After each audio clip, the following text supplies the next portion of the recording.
It's not easy doing this alone because you can't just bounce ideas to somebody and just like stop talking. It's literally just me having to go on and on and on. Hello and welcome back to Precious Charlotte. I am Maschaba and I'm alone. I am all alone. In this video I'm going to be talking about basically the turnaround in terms of Precious Charlotte as a brand, as a space, as a company, a newly registered non-profit company, and just going into unpacking why and how we got to me sitting here alone. So when we thought about Precious Charlotte, we were thinking about creating a space for advocacy for mental health, and in terms of the way that we moved and in terms of the things that we dabbled with, other ideas came. And while we were still creating content for YouTube, and just like content that wasn't necessarily streamlined, we were still thinking through how and what we wanted this space to look like and feel like. It's been about 3 years now since we established Precious Charlotte as just a name and a thing that we wanted to delve in, but now it feels more like we know what it is that we want to do and how we want to do it. I am proud to announce that we have a website live currently. If you go to www.preciouscharlotte.co.za, you will find a very beautifully designed website that expands on what it is that we want to do and how we want to move. Precious Charlotte is now a registered non-profit company that hopes to, one, break down the stigmas surrounding mental health and mental illness in South Africa, provide a space in which people can freely interact with self-help content, bringing in the content conversation. We use content creation as a coping mechanism, so we wish to expand Precious Charlotte as almost a content creation hub for the purposes of coping, connecting, and creating.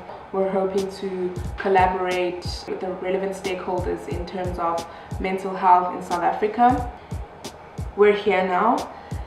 Just going to speak a little on why Precious, or some of you know him as Poka, had to kind of step aside for a little bit, or a very long while actually.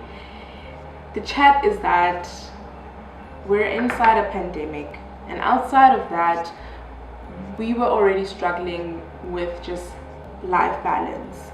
Work came into play and school comes into play, and a lot of factors begin affecting how one is able to live their daily lives. So the conversation that we had was that he really is not going to be able to do more content for YouTube at present, with hopes that perhaps once a certain life balance has been established, he'll step back in and we'll be creating more content together. But from now, this is me. I'm basically heading most of the social media sort of work that's taking place, and he's focusing on the website and in that side of things. Also just because I'm more comfortable in front of the camera, and sometimes when things are a bit thrown off in terms of anxiety and stuff, it becomes a struggle to merge both energies, to be in front of the camera and to give or to create content. So I understood that, and I think it's one thing that perhaps is a learning point in this whole thing, is that truly if something is beyond your capacity at that time, it is fair and it is valid to choose not to engage with that thing at that particular point until you're back into being able to do it. We're hoping that this way we'll have less of a weight on us for not recording content because, you know, we're not feeling well or we're not in the right space of mind.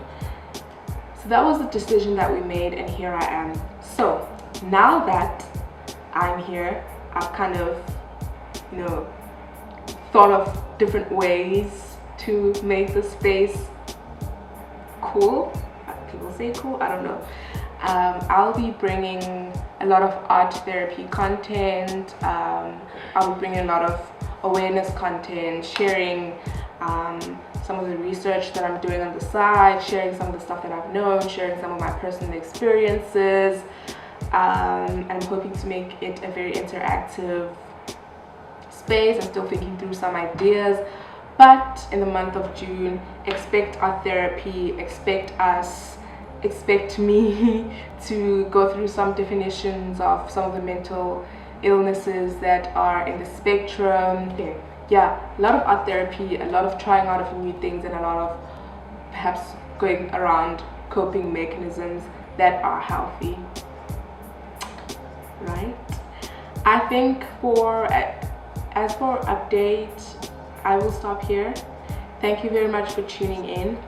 Before we go, I would like to share wellness goals for the month of June that we can all sort of try and, you know, ground ourselves. We've been through a pandemic, it's been a couple of months, and, you know, things are a bit off balance right now, and we have a lot of room to sort of try new things and get rid of old things that aren't working for us anymore, that aren't serving us in the way that we wish to be served. One of those things is deep breathing exercises. You could try to meditate. You could try to get a lot of sleep this month, you know, just rest and really be in states of mindfulness a lot of times this month. I do a lot of mindfulness and gratitude journaling, and that could be something that works for you. You could do a lifestyle change. You could incorporate more exercise and more healthy food, which is something that we're trying. Not going to chat a lot about that because it's a very hard conversation to have in terms of food and diet and weight loss and all of that. But if it is in your capacity, you could try and incorporate more healthier snacks and healthier fruit, drink more water, and laugh more. I definitely think that even in the worst of times, a good laugh goes a long way. That's it for today's video. I will see you in the next one. Thank you so much for tuning in. And I'm hoping this way we get to create more content with ease and with balance and with harmony. I will see you in the next video. Goodbye.